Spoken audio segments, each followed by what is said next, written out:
The global economy just got a massive wake-up call that could reshape international trade forever.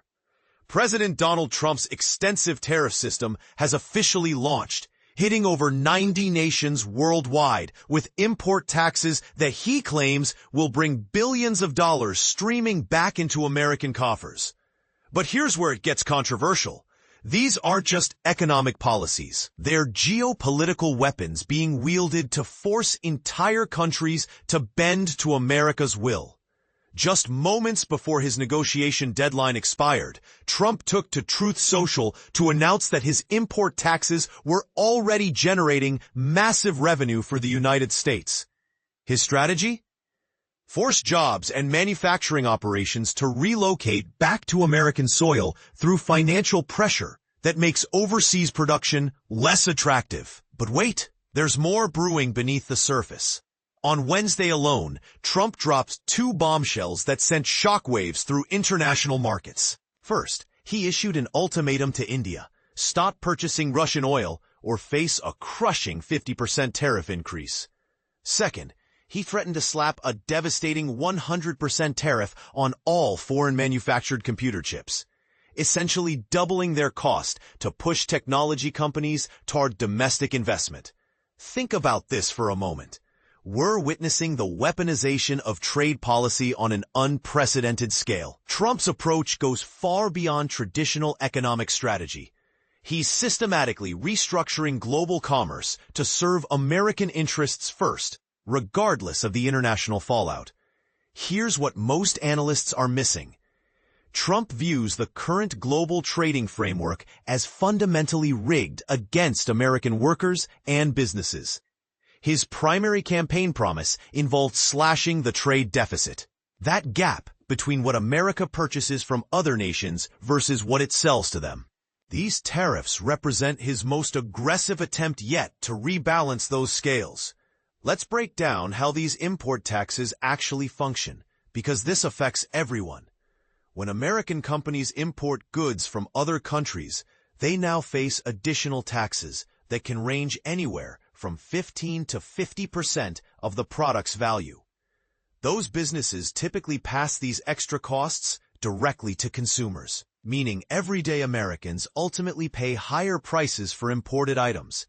Critics argue that Trump has thrown the global economy into chaos over recent months, though financial markets have shown surprising resilience lately.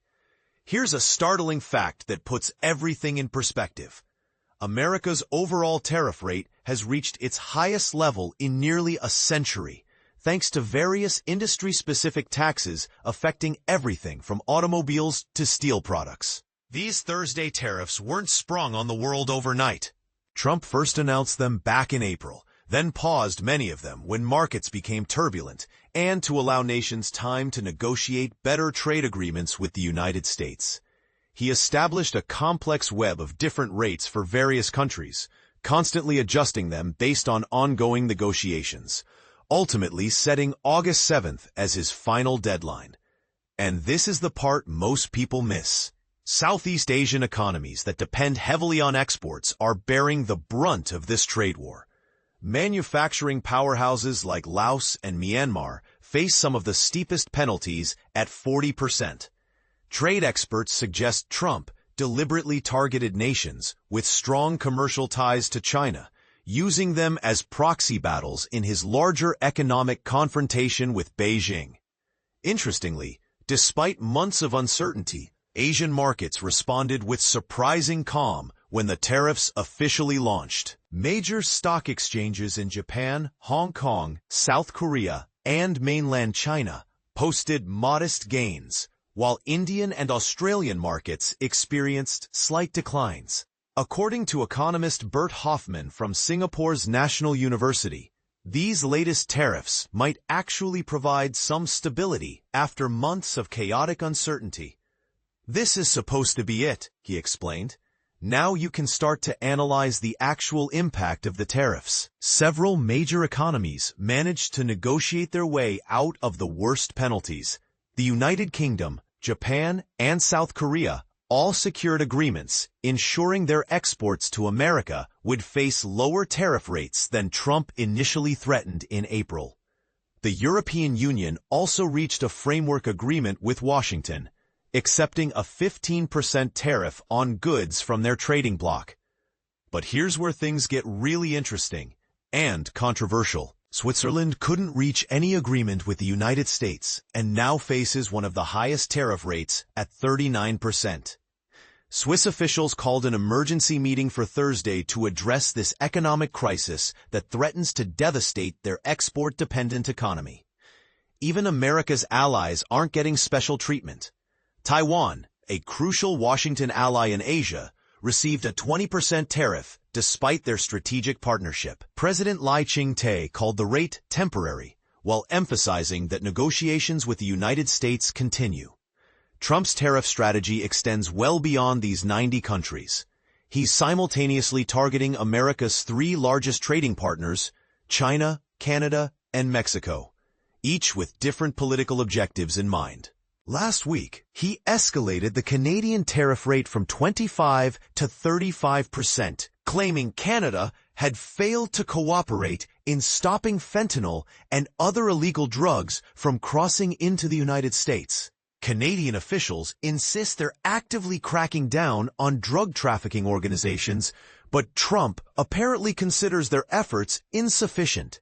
Fortunately for Canada, most of their exports to America will avoid these import taxes due to an existing trade treaty called the United States-Mexico-Canada Agreement. Mexican tariff increases were postponed for another 90 days while negotiations continue.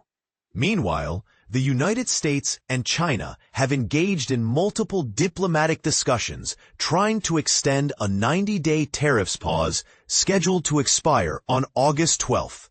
These conversations could determine the economic relationship between the world's two largest economies. Here's where Trump's strategy gets truly complex and potentially dangerous. Some of his recent tariff decisions connect directly to his separate campaign to end Russia's war in Ukraine. He's threatened secondary tariffs, targeting any country that continues trading with Moscow if a ceasefire with Ukraine isn't reached by Friday. However, recent positive developments following discussions between Washington and Moscow, plus a potential meeting between Trump and Putin, might influence this timeline. But Trump wasn't finished making threats. On Wednesday, he announced that India's tariff rate would jump to 50% starting August 27th unless they stop purchasing Russian oil.